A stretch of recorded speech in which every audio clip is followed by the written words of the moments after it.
Welcome to the Work Wonders podcast, where we simplify HR for small business. I'm Susan. And I'm Angela. Let's dive into today's episode and answer what you've been wondering about.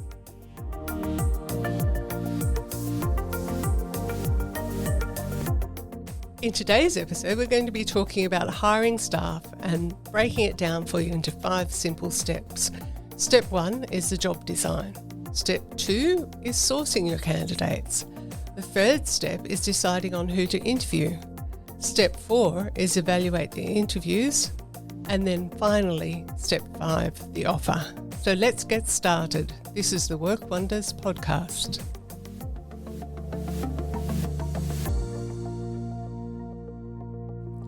So Susan, today we're talking about one of my favourite topics, hiring staff. Whether you are recruiting for the very first time or growing your team, we've broken down the hiring process into these 5 simple steps. So let's dive in. Absolutely. So before you want to advertise your job vacancy, you first want to give some thought into the job itself and what it entails. So you'd start with a job title, and then what duties you'd need the person to do, and what also some expectations or what outcomes you expect of them in that role. Then you develop a list of things that person needs to do in terms of being able to do that job, and that's what you call selection criteria. Now, I want to point out that these things are going to be fundamental for the recruitment process as you go through in every step, and you'll start to see as we go through them that we will come back to these notes here. So it's a really important thing. You'd also think about what award the position sits in and, of course, what pay rate applies. And there's a really handy tool on the Fair Work Ombudsman's website for this, and we'll pop a link to that in the show notes if that's useful for you. Also decide if the position is going to be worked remotely or if it will be on your premises or a bit of both. We've talked about that before. And you'd begin to write all this down in what you'd call a job description.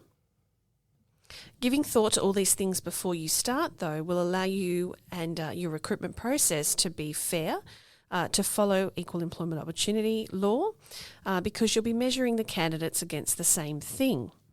It will also be aligned because you'll be carrying this throughout the entire process, and so everything will go against the same measure. It actually sets you up for success because it's like setting a goal, so you know what you're aiming for and you can go towards that goal. Great. So say you've got a good list of what skills, experience and qualifications the person will need and also what they can expect in the role. But then you need to go one step further and think about the personal qualities you want in the new person coming into your organisation. Imagine you could pick out your perfect candidate for this role. That would be nice. That would be nice. This is a good exercise to help you think about what type of person that would be. So here are a few questions for you to consider. What types of jobs would they have been in before? What would be their goals for their own career? What do you think their interests might be or their passions that are relevant to the job, of course? What sort of personality do they have? Do they prefer to work in a team or work on their own? What motivates them? And are they the leader or do they prefer to follow? Do they thrive on challenge or they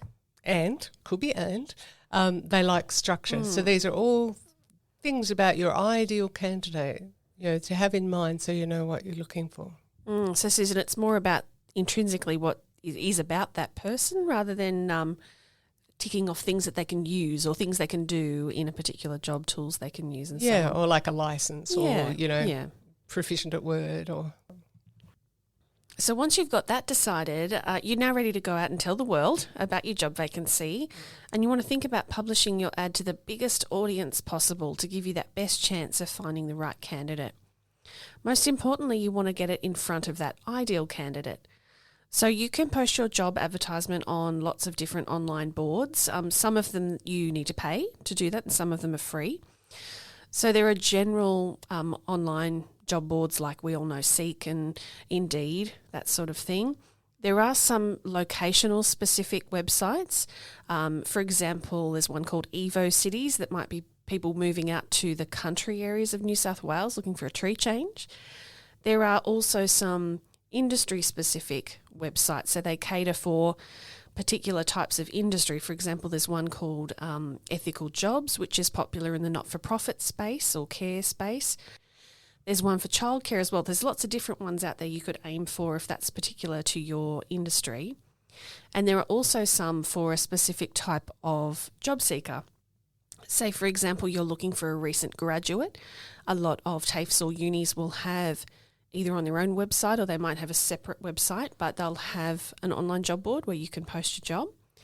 If you've got a flexible opportunity, you might be wanting to advertise to perhaps return to work parents, and there's some websites that cater to that sort of person. Or maybe you've got an Aboriginal or Torres Strait Islander identified position, and there are certainly places you can capture the attention of those specific communities as well. Then you've got your printed materials, so the traditional newspaper. You could go in your local newspaper or an industry publication. By that I mean if your particular industry has a magazine or you have an association and they publish a magazine, there might be something in there that you could advertise in. Depending on your industry, you might be able to place your advertisement physically in your shop window, for example, or on a local community notice board. And then, of course, don't forget about your own audiences as well. Maximise your chances by popping it on your own website, your own social media. Don't forget to tell your current employees, ask them for referrals, and, of course, your industry networks as well. Angela, that's all good, but we all know that at the moment it's really hard to get people. So are there other places that we could be using, other tools that we could use to reach out to those people who aren't necessarily looking for a job? It's a good question. Some of those sites will allow you to look at the database, if you like, of their registered users. So you could reach out to particular people if you do a search, for example, on somebody that meets a particular skill or quality that you're looking for. Let them know about your job and invite them to apply that way. And you could also speak to a recruitment agency. They often have a database of candidates themselves, which you could tap into that way. So there are options for reaching those people we'd call passive job seekers, I guess. Yeah, absolutely. So hopefully once you've done all that, you're going to receive plenty of applications, and then you're going to need to work through them all to determine which are the strongest ones. You can't interview everyone, and we shouldn't. In fact, we'd recommend working towards a list of maybe 3 to 5 of the strongest candidates. If you decide you need to interview more for a single role, you're probably wasting some time. It's best that you do a really strict cull up front rather than think that you can talk to everyone. The other reason is that the more candidates you interview, the harder it is to separate. That's true. So it's better to do this objective little checking, I guess, first. So the first step to that would be to take a look back at your job description, what you've prepared in terms of selection criteria.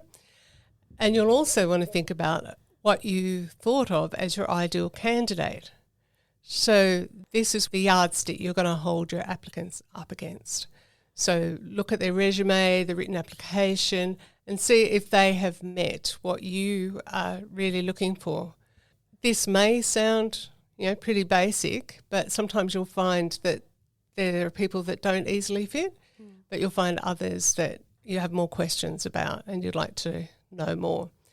So then as a second step, we'd recommend choosing to telephone the candidates for a brief chat. And in that case, it's going to help you work through that maybe list and maybe move some of the maybes onto the yes list and vice versa. The impact of that is that you've not invested a great amount of time and you'll have a smaller group that you need to interview when it comes to the interviews. So then you're ready to move on to the interviews with your strongest candidates.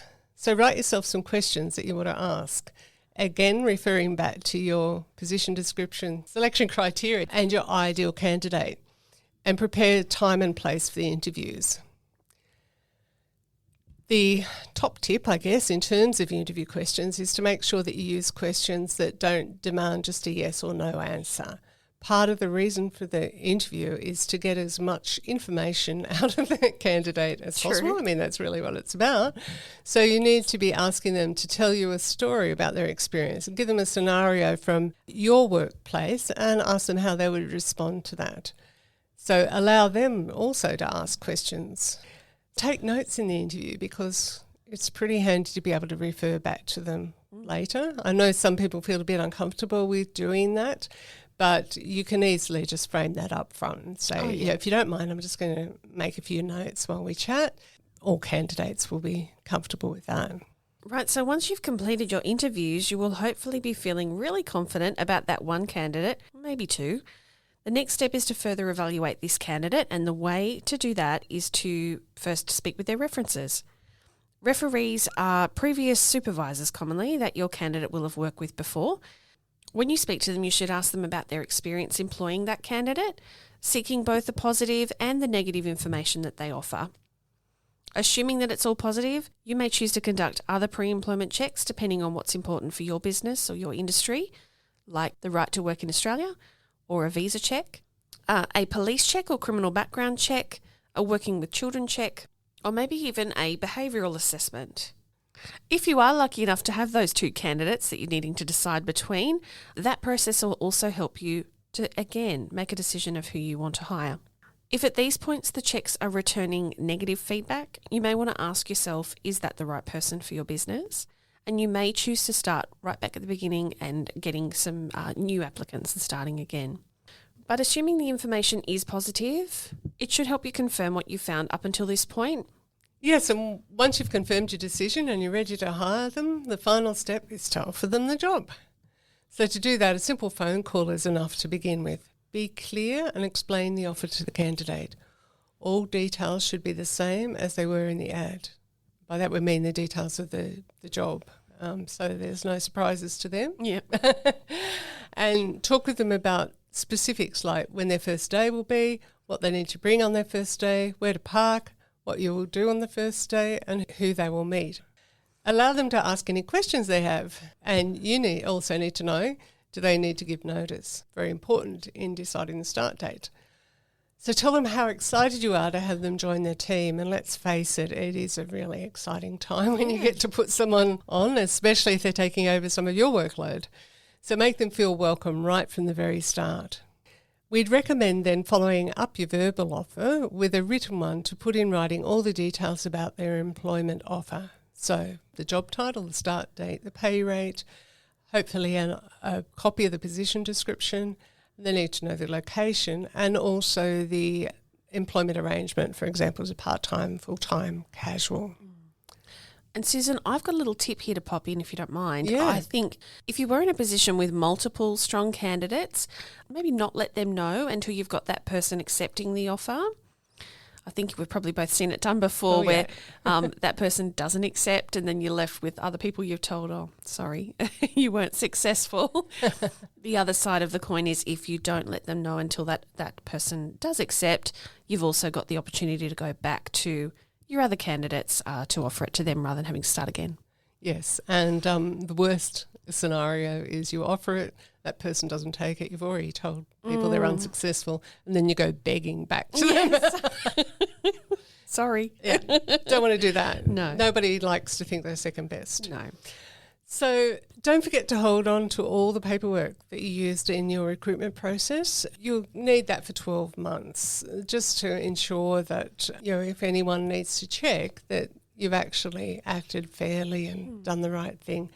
So you would need to hang on to a copy of the ad, the applications, the interview notes, your notes from when you spoke to the referees, and any pre-employment checks. Obviously, you need to keep those for the new employee. That'll be the beginning of their employment file. But that's all important paperwork as far as employee records go.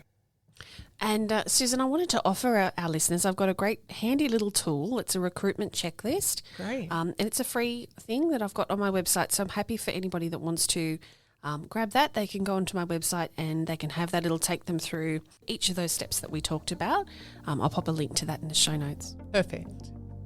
We hope today's episode's been helpful and we've simplified the hiring process for you. What's the one thing you might take away from today's episode?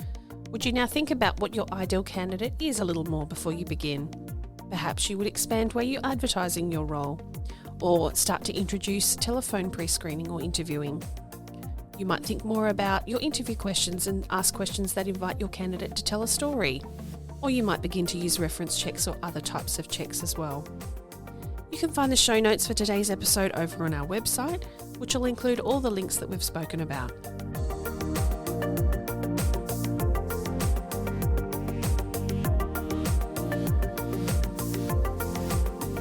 Thank you for listening to the Work Wonders podcast. Hit subscribe now so you never miss an episode. And if you enjoyed today's, why not tell your friend and maybe even leave us a review? So what have you been wondering about? You can pop onto our website, workwonderspodcast.com.au, and let us know. We'll talk to you again soon.